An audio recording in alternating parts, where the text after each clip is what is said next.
Salam sejahtera dan juga selamat pagi. Anda bersama saya, Hafizi Rosli, bersama rakan tugas saya, Hafizi Azaman. Dalam Awani Pagi, ini adalah segmen Realiti Rakyat. Dan di mana kalau kita lihat penularan wabak COVID-19 ini tidak akan melembahkan kita jika kita bersama-sama menghadapinya. Anda sebenarnya tidak berseorangan dalam menghadapi waktu getir ini. Kadang kami di Astro Awani membawakan Realiti Rakyat, tumpuan khas yang mengangkat suara rakyat dan juga realiti kehidupan anda akibat COVID-19. Dan untuk rakyat, anda boleh menghubungi Astro Awani. Untuk kepimpinan, Astro Awani akan memberi peluang kepada setiap wakil rakyat dan juga setiap wakil industri untuk menyuarakan realiti di kawasan anda. Dan ekonomi juga penting, oleh itu dari sekecil-kecil usahawan mikro sehinggalah perniagaan gedung besar, ini platform untuk anda suarakan isu dan juga inovasi yang diperlukan. Dan setiap masalah, segala kegusaran akan kami bawakan di Astro Awani, tiada yang tertinggal, tiada yang terpinggir. Kerana Astro Awani prihatin, kekal di rumah kita, jaga kita untuk hapuskan COVID-19. Segmen Realiti Rakyat hari ini bermula sekarang.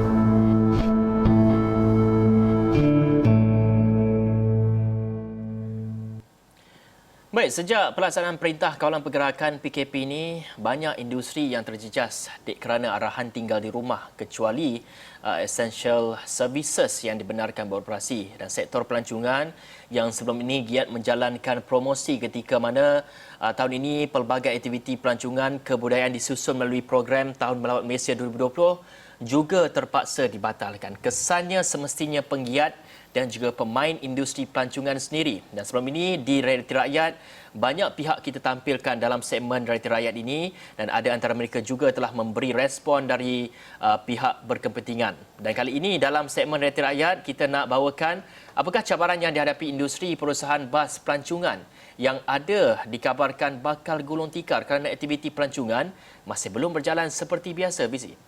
Ya, dan untuk itu di talian Skype ketika ini anda bersama dengan Muhammad Anwar Fazal Din, pengurus Amazing Travel and Tours Sdn Bhd dan juga Uzaidi Udanis, Presiden Majlis Pelancongan Malaysia. Kita pertemukan kedua-dua pihak dalam temubual ini supaya isi hati pemain industri ini dapat didengari terus oleh pihak berkepentingan.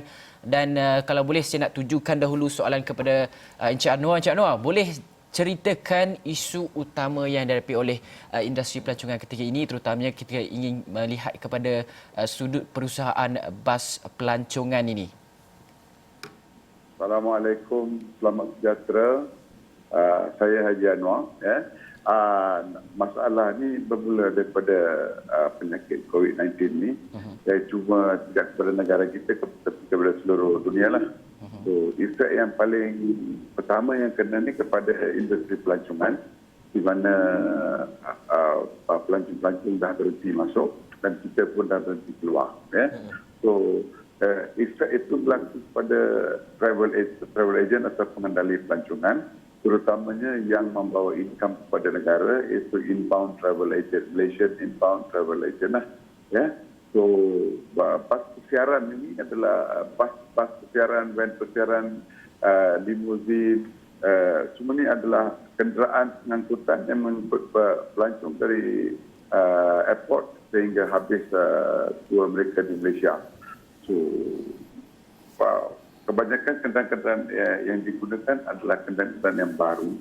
Sebab kenderaan bas persiaran cuma boleh last 12 tahun saja. So, syarikat-syarikat yang mengendalikan pengangkutan pelancongan ini terpaksa membeli kenderaan yang berharga daripada 500 hingga 800 ribu ringgit. Okay? Dan ansuran mereka boleh pergi daripada 10 hingga 15 ribu sebulan.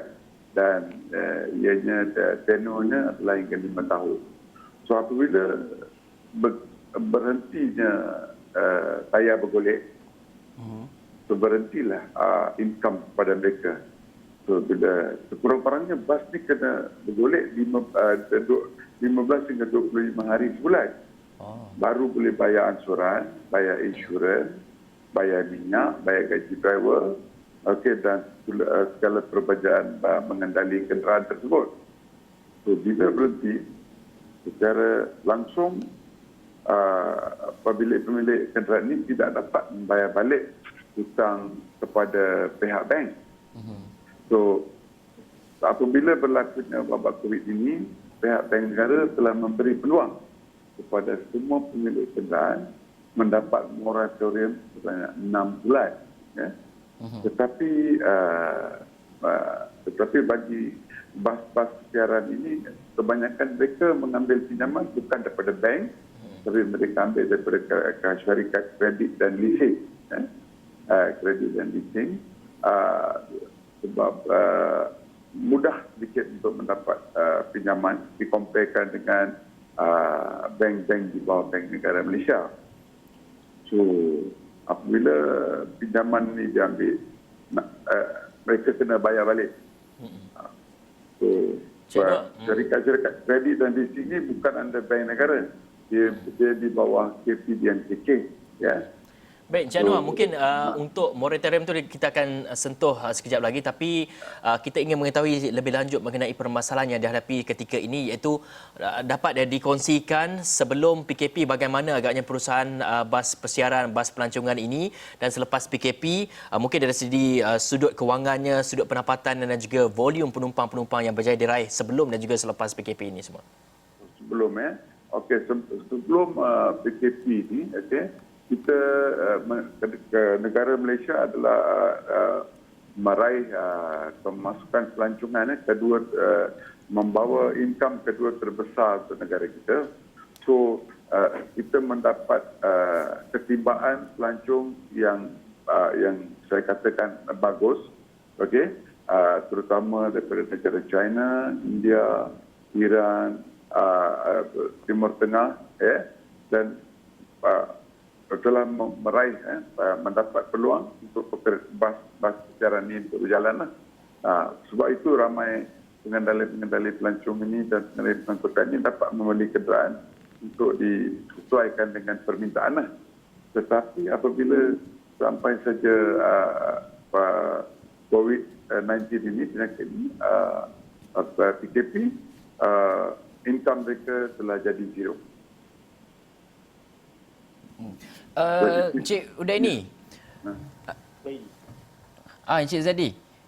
Kalau di pihak Majlis Pelancongan sendiri, bagaimana melihat kepada impak PKP, impak COVID-19 ini? Kita nak tengok dari sudut keseluruhan dahulu, bagaimana yang keadaan boleh kita gambarkan sekarang ini.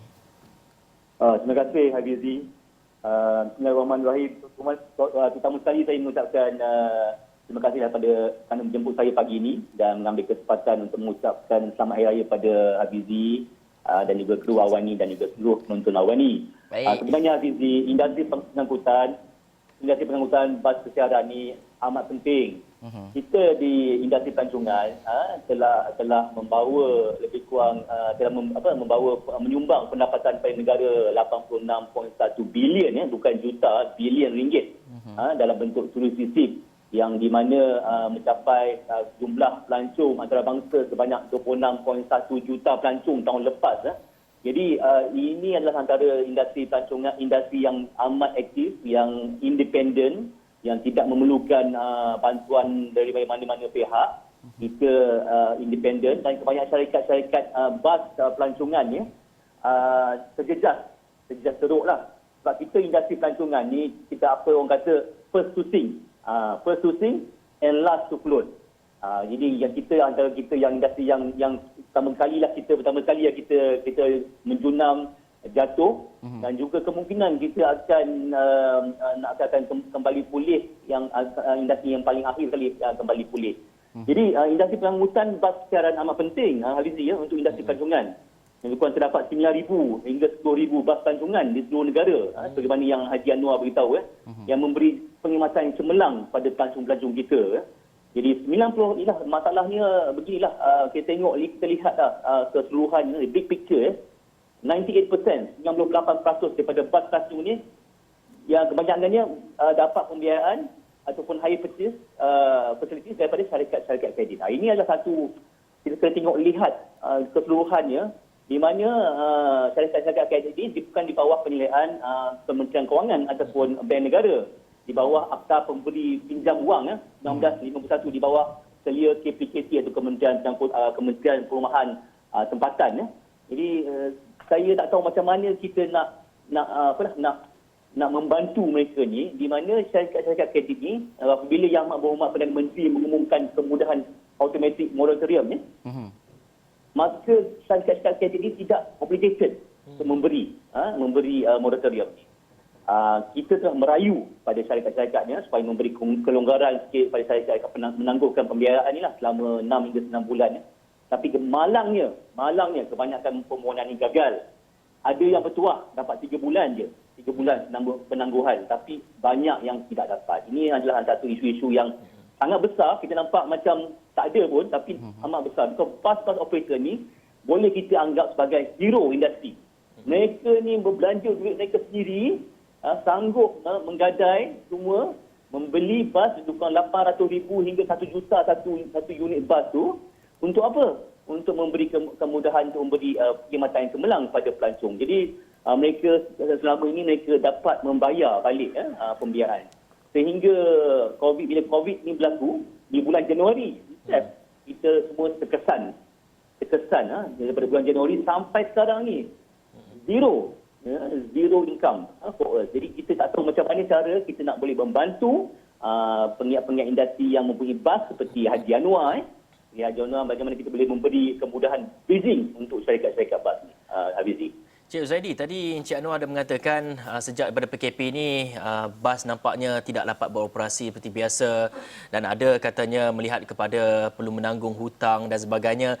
Jadi di pihak Majlis Pelancongan bagaimana agak melihat kepada isu ini, secara overviewnya bagaimana melihat kepada industri ini ketika PKP ini dan bagaimana agaknya Majlis Pelancongan dapat membantu bagi pengusaha-pengusaha bas ini semua? Hafizi, terima kasih. Saya rasa industri pelancongan ataupun bas-bas pelancongan ini kita perlu, amat penting untuk kita memberi satu kemudahan pada pelancong-pelancong kita. Jadi kita maintain, kalau boleh kita maintain lah bas-bas yang ada. Lebih kurang 9,000, 10,000 bas ni. Kalau boleh kita maintain bas-bas ni. Jadi dari pihak kami di Majlis Pelancongan Negara Malaysia, kita harap lebih kita go into big picture, menggunakan konsep agile regulation. Jadi di mana melalui MPC dengan TPN, Tourism Production Nexus, kita harap kita dapat memberi proposal kepada kerajaan untuk kita implementkan agile regulation seperti less bus, inspection bus tu tak perlulah bus kan. Jadi saya juga mengucapkan terima kasih kepada Kementerian Pengangkutan kerana telah memberi kelonggaran untuk bas-bas kita ni, bas-bas pelancongan ni untuk membawa boleh bawa kaki tangan pekerja untuk transportation untuk pekerja. Jadi saya harap lebih banyak lagi syarikat government agency menggunakan bas-bas pelancong ni untuk transport pekerja, untuk mengangkut untuk pelajar, untuk kampus-kampus, untuk pelajar-kampus. Tak perlulah kerajaan membeli bas-bas baru. Tak perlulah kerajaan negeri membeli bas baru. Tak perlulah kerajaan tempatan membeli bas baru. Guna aja bas-bas pelancong yang sedia ada ni. Banyak ni, 9,000 ke 10,000 bas ni. Gunakanlah bas-bas yang sedia ada dan ini boleh kita membantu sedikit sebanyak industri pelancongan negara dan juga membantu syarikat-syarikat bas ni untuk hidup untuk maintain, untuk sustain sehingga industri pelancongan ni kembali pulih semula, di mana bila border negara buka ataupun tempatan buka, insya-Allah industri pelancongan akan kembali pulih. Dan juga di mana sekarang ni negara-negara lain, negara China, even Singapore Changi Airport akan buka bulan depan, bulan Jun. Jadi saya haraplah lebih banyak lagi kerajaan-kerajaan ni menggunakan bas-bas yang sedia ada. Hafizi. Okey, baiklah Encik Uzaidi dan juga Encik Anwar, jangan ke mana-mana kerana kita akan sambung perbincangan kita selepas berhenti rehat ini.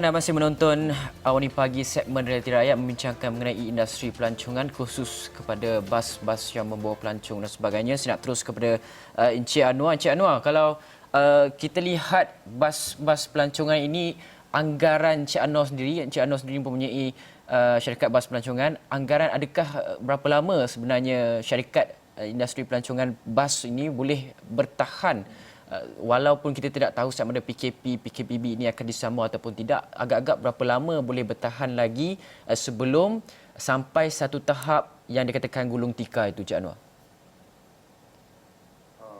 Bagi pendapat saya, sekiranya dalam masa 6 bulan pun dah cukup dah. Dah boleh gulung tikar dah. So, sebabkan bila income dah zero, okey, kita dapat pressure daripada credit company, okey, hutang kita bertambah, okey, dan income kita zero. So, chances gulung tikar adalah terlalu cepatlah. Encik Anwar, dan anggaran pekerja-pekerja yang mungkin akan kehilangan pekerjaan mereka? Kurang lebih kalau kita ada dalam 10,000 bas pesiaran, okey, satu bas pesiaran, satu driver, kita ada 10,000 pekerja. Mungkin ada second co-driver, kita anggarkan dalam 15,000 peluang pekerjaan akan hilang. Cik Anwar katakan tadi, harga sebuah bas itu sekitar RM500,000 ke RM800,000. Jadi mungkin dapat dihuraikan agaknya berapa dari segi pembayaran setiap bulan untuk menyelesaikan hutang itu yang perlu ditanggung walaupun ketika PKP ini, dan dapat diberitahukan juga dari segi kos-kos yang lain ketika operasi perusahaan bas ini sendiri. Okay, bas tu dia punya harga daripada 500 hingga 800,000. Bayaran bulanannya 10 hingga 15K selama 60 bulan. Okey. So masa PKP ni tak ada income lah. So syarikat kredit leasing ada yang bagi 2 hingga 3 bulan pelepasan lah buat masa ni. Jadi di pihak perusahaan bas sendiri bagaimana ingin memohon kepada syarikat pengendali ataupun syarikat perkhidmatan kredit ini untuk melanjutkan ke ataupun mungkin dapat disuarakan daripada pengusaha bas sendiri? Kami masih sedang berbincang dengan syarikat-syarikat kredit kami untuk memberi kami peluang seperti yang telah diberikan oleh bank jasa. Jadi moratorium 6 bulan. Tapi mereka ada yang bagi 2 bulan, ada kredit company yang bagi 3 bulan, dan mereka kata selepas itu pinjaman harus dilangsangkan seperti biasa ataupun faedah tinggi akan dikenakan. So ini yang telah membimbangkan kami, pihak pengendali pelancongan, punya bas-bas yang telah menyuarakan masalah ini melalui Malaysian Inbound Tourism Association, dan juga pengendali bas sendiri telah menyuarakan kepada media bahawa keadaan ini akan memburukkan nasib mereka lagi dan mereka terpaksa gulung tikar dan ada kemungkinan bankruptcy. Baik, soalan saya menuju kepada Encik Uzaidi. Encik Uzaidi, tadi Encik Anwar ada mengatakan dari segi moratorium, ada syarikat kredit ini telah memberikan moratorium sebanyak 2 ke 3 bulan. Jadi atas permintaan saya kira semua perusahaan ataupun pengusaha-pengusaha bas ini sendiri memohon untuk melanjutkan lagi moratorium untuk syarikat kredit ini. Jadi di pihak Majlis Pelancongan bagaimana, apa agaknya peranan yang dimainkan dan bagaimana progres ketika ini? Mungkin sudah ada kata putus ataupun belum lagi diumumkan lagi melihat kepada untuk melanjutkan moratorium ini. Mungkin dapat dijelaskan. Terima kasih Hafizi. Sebenarnya melalui Malaysia Productive Corporation, kami di Malaysian Tourism Council telah selalu membuat engagement dengan pihak-pihak kerajaan, pihak kementerian. Baru-baru semalam ni kita telah pun juga membuat presentation kepada pemuda di mana saya harap ketua-ketua negara dapat membawa isu-isu ni kepada kabinet menteri tak lama lagi. Dan juga saya harap juga kita di MTC ni, kita haraplah supaya apa yang telah diumumkan oleh Yang Amat Berhormat Perdana Menteri, moratorium 6 bulan tu bolehlah dilanjutkan pada syarikat-syarikat kredit yang pemberi pinjaman pada kita. Dan juga yang telah pihak kerajaan tu telah mengumumkan kemudahan SME Bank, SME sebanyak 700 juta yang diamanahkan kepada BSN, yang boleh memberi pembiayaan sehingga RM75,000 dengan kadar 0%. Jadi tambahan kalau in addition of this moratorium, saya harap saya sangat merayu kepada pihak bank BSN memberi kemudahan pada agensi pelancongan ni. Berilah keutamaan pada agensi pelancongan ni. Mereka ni amat memerlukanlah. Ada juga yang kita risau takut application kita kena reject. Application tu tak tahu hilang ke mana, tak ada jawapan, ada yang gagal pun tak tahu kenapa yang gagal. Jadi saya harap sangatlah pada pihak BSN yang telah diamanahkan oleh pihak kerajaan sebanyak 700 juta ringgit untuk memberi pembiayaan. Jadi RM75,000 ni dapat jugalah mengurangkan beban pada syarikat bas ni. Jadi kita tak minta free money, kita tak minta duit cuma, kita hanya dengan pinjaman ni bolehlah kita sustain operasi kita. Dan saya harap dengan adanya industri pelancongan ni, kita sama-sama lah kita boleh bina semula ekonomi negara ni. Industri pelancongan ni dia punya harapan, dia punya prospek yang sangat besar. Negara-negara jiran kita, dia tak ada komoditi, dia tak ada minyak, tak ada apa, tapi industri pelancongan lah yang memberi harapan untuk ekonomi Malaysia. Super juga Malaysia, kita harus maksimalkan potensi industri pelancongan. Jadi bagi samalah kita boleh bina ekonomi negara ni melalui industri pelancongan. Jadi melalui MPC dengan Tourism Productive Nexus, kita selalu engage dengan Kementerian Pelancongan. Jadi saya alhamdulillah saya amat gembira di bawah Kementerian Pelancongan, di bawah Menteri Pelancongan Datuk Seri Hajah Nancy Shukri dan pasukan beliau. Mereka sangat amat proaktif mendengar keluhan kita, engage dengan kami dan juga cuba dan menyokong apa-apa inisiatif out of the box yang kita perlu sekarang ni di industri pelancongan. Jadi saya harap kita teruskan dengan adanya engagement ni. Dan saya harap juga kita kalau dapat agile regulation ni, kita mantapkan lagi. Kita dapat kurangkan cukai import cases, because nak bina bas tu, kita kena import cases tu. Cases cukai import tu sangat tinggi di Malaysia ni. Dan yuran-yuran macam seperti denda ataupun inspection, setiap 6 bulan kita kena buat inspection dengan Puspakom. Kalau boleh sekarang ni kita kurangkanlah inspection tu. Bas tu tak gerak mana pun. Tak perlu di-maintain pun kan. Jadi tak perlulah kita nak inspection sangatlah untuk kita inspection ni kita kena belanja lagi. Dan kita kalau boleh pihak insurans tu kita kurangkanlah loading factor tu. Jadi load factor insurans ni sangat tinggi bagi kami. Jadi sebenarnya kita tengok the big picture di mana industri pengangkutan ni amat penting bagi kami di segmen di industri pelancongan ni. Jadi kita sangat mengharapkan bus operator, syarikat bus operator to survive, to maintain and to help us in our industry. Terima kasih, Azri. Ironinya kita berbincang sangat panas isu berkaitan dengan bus operator yang terjejas teruk akibat COVID-19 ini, tapi ada pihak yang masih lagi sibuk berpolitik nampak gayanya. Tapi saya nak tujukan soalan saya kepada Encik Anwar. Encik Anwar, kalau kita lihat pasca COVID-19 ketika ini PKPB, angka pun semalam kita catat 103, tetapi kebanyakannya adalah penularan warga asing dan sebagainya, dan kemungkinan besar sektor pelancongan dalam beberapa ketika ataupun beberapa bulan lagi akan dibenarkan untuk beroperasi, tetapi perlu mengamalkan SOP-SOP baru, normal baru.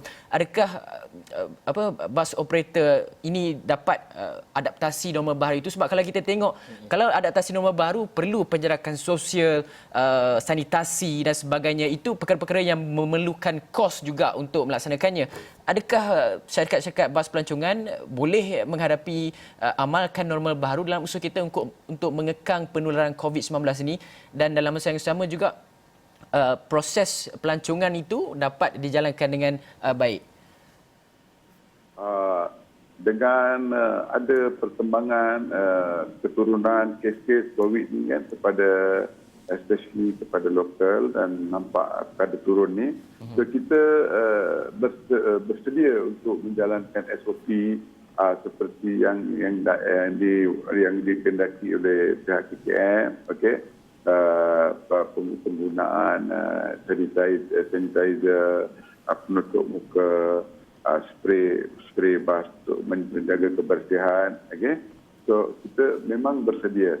Tetapi saya khawatir benda ni akan berlaku dengan secepat mungkin seperti yang diberitahu Cik Zaidi bahawa first to sink, last to float. So itu yang kami sungguh khawatir dan ia tidak akan berlaku dengan cepat.